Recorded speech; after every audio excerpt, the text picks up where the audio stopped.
গোডাউনে নিয়ে যেতেছি।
বলো ভাইজান, এদের দিয়ে কি হবে?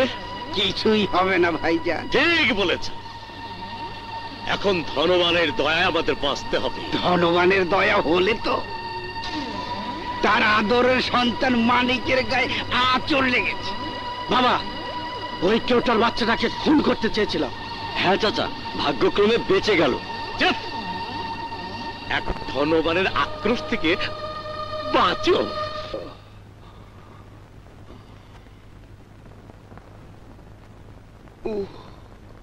এভাবে পট্টি দিয়ে আর কতদিন অপরাধের খত থেকে রাখবেন বাবা? আজ গুলি লেগেছে হাতে, কাল লাগবে বুকে। সেদিন কোনো মলম পট্টি জীবন বাঁচাতে পারবে না। কি বলতে চাও তুমি? না বুঝবার মতো তো কিছু বলিনি। আপনি ভুল করছেন বাবা, অন্যায় করছেন। দেশ আর জাতির সাথে বেইমানি করে আপনি অবৈধ পথে টাকা উপার্জন করছেন। হীরা, মানিকের গায়ে গুলি লেগেছে। গুলি তো লাগবেই মা। সততা, ঈমান, দেশপ্রেম বুক থেকে মুছে ফেলে স্বার্থ উদ্ধারের জন্য শত্রুর বুলেটের সামনে দাঁড়ালে গুলি তো লাগবেই। হীরা, সততা, ঈমানদারি, দেশপ্রেম, তথাকথিত এই সমস্ত দেশপ্রেমিকদের আসল চেহারা তুমি দেখোনি? আমি দেখেছি। বহু চড়াই উতরাই পার পেয়ে এই পজিশনে এসে দাঁড়িয়েছি আমি। আজকের দুনিয়া ঈমানদারির অর্থ হচ্ছে না খেয়ে মরা, সততার অর্থ হচ্ছে অন্যায়ের কাছে মাথা নত করা, আর দেশপ্রেম, দেশপ্রেম হচ্ছে স্রেফ একটা স্লোগান। যে যত উচ্চ কণ্ঠে উচ্চারণ করতে পারে সেই তত উঁচু গতি থেকে বসে। আর এই জন্যই এসব শব্দের অর্থ আপনি বদলে দিয়েছেন।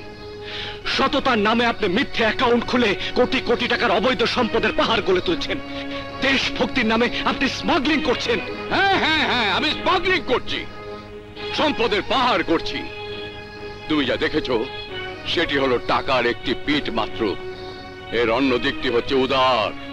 আমার টাকায়, আজ আমার টাকায় দেশে অসংখ্য স্কুল, কলেজ, মাদ্রাসা, হাসপাতাল, এতিমখানা পরিচালিত হয়, যেখানে বিনা পয়সায় হাজার হাজার ছেলে মেয়েদেরকে শিক্ষা দেওয়া হয়, গরিবদের বিনা পয়সায় চিকিৎসা দেওয়া হয়, বিধবা এতিমদের আশ্রয় দেওয়া হয়।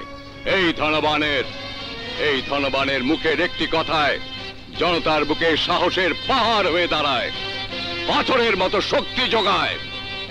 জনগণ আমাকে ভালোবাসে, শ্রদ্ধা করে, ধনবান বলে ডাকে। ভুল নামে ডাকে, ভুল। আপনি ভাবছেন 14 কোটি মানুষের সাথে ধোঁকা দিয়ে কয়েক হাজার পরিবারকে সাহায্য করার নাম দেশপ্রেম? শত শত মানুষকে জখম করে 10টা মানুষের গায়ে মলম লাগানোর নাম কি জনসেবা? স্মাগলিং করে দেশের কোটি কোটি টাকার ক্ষতি করে কচু নেটিভের মুখে খাবার তুলে দিয়ে আপনি দয়াবান হয়ে গেছেন। কি হবে দেশের, কি হবে দেশের মানুষের?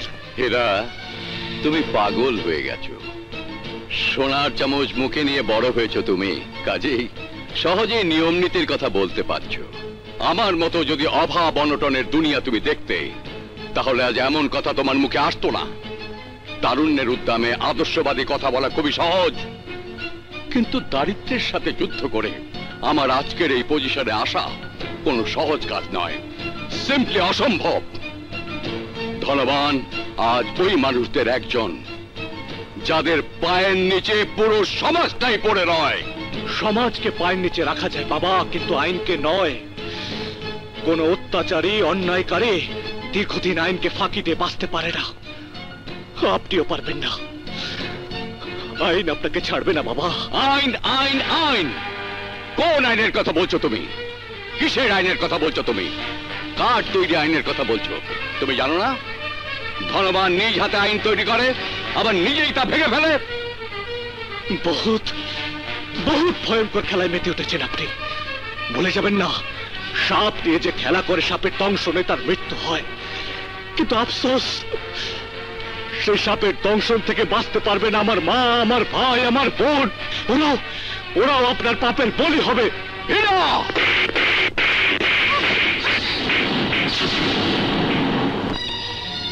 থাপ্পড়টি আপনি আমাকে মনে করিয়ে দিলেন যে আমার পৃথিবী আর আপনার পৃথিবী আলাদা।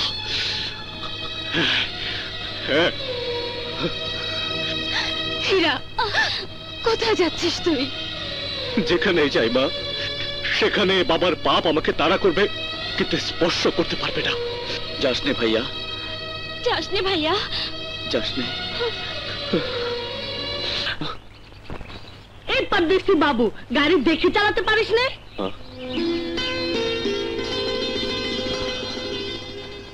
অপরূপ, অদ্ভুত, এ যেন স্বর্গ থেকে নেমে আসা এক হুরপরি। এই পরদেশি বাবু, তুই কি বলছিস রে? আমি তো কিছুই বুঝতে পারছি না। বুঝতে পারছো না নাকি বোঝার চেষ্টা করছো না? আই চুমকি, পরদেশি বাবু কি বলছে রে? কি বলছি বুঝতে চাও? তাহলে দাঁড়াও, আমি বোঝাচ্ছি।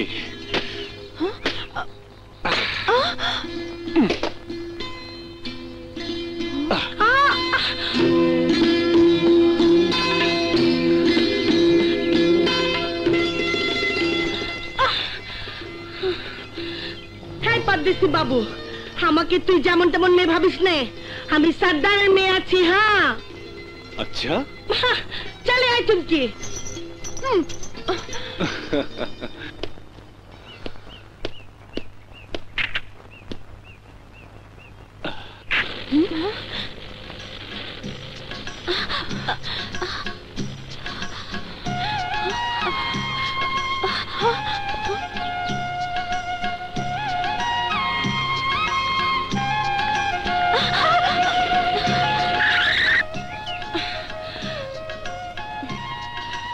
পরদেশি বাবু, তুই আমাদের পিছু লইছিস কেন রে? তুমি তো সর্দারের মেয়ে, শুনেছি সর্দারের বাড়ি নাকি অনেক দূরে। এত কষ্ট করে হেঁটে যাবে কেন? গাড়িতে ওঠো, তোমাদের পৌঁছে দিচ্ছি। শোন পরদেশি বাবু, আমরা রোজ এই পথ দিয়ে হাঁটিয়ে যাই, হাঁটিয়ে আসি, আমাদের কোনো কষ্ট হয় না। তুই আমাদের পিছাল, নইলে বহুত খারাপই হবে। কি খারাপ হবে? দেখতে চাস? আরে ওই শবনম, শবনম, তুই কি দেখাতে চাস? এ আমাদের জঙ্গলের বড় বাবু, বহুত ভালো বাবু। এ বাহাদুর, তাহলে বল তোর বাবুকে আমাদের পিছু ছাড়তে। শবনম, বাবু তো কোনো খারাপ কথা বলেনি। আমাদের গাড়িতে ওঠ, তোদের পৌঁছে দেই। এই চুমকি, শবনমকে বুঝিয়ে বল না। চল শবনম, বাহাদুর ঠিকই বলছে। আজ আমরা ইঞ্জিনের গাড়িতে চেড়ে ঘর মে যাবে। হ্যাঁ শবনম, তুই সামনে बैठ, আমি আর বাহাদুর পিছে बैठবে।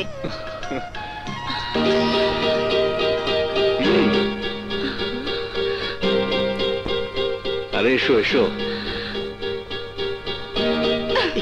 চল না। এই চুমকি, তুই আগে চুমকি।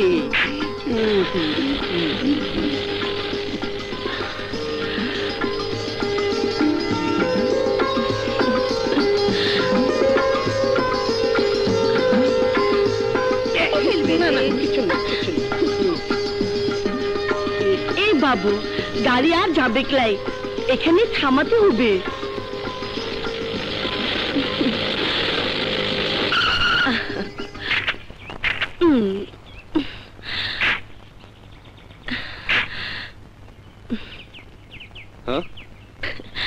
পদ্মেশ বাবু, কাল আমাদের মাঘী পূর্ণিমার উৎসব আছে, খুব ধুমধাম খানা পিনা হবে। বাবু তুই কিন্তু আসবে। আসবো, নিশ্চয়ই আসবো। আসি বাবু।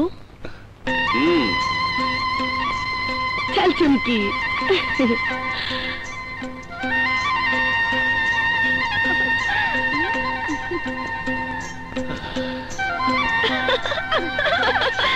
Bye bye, tata.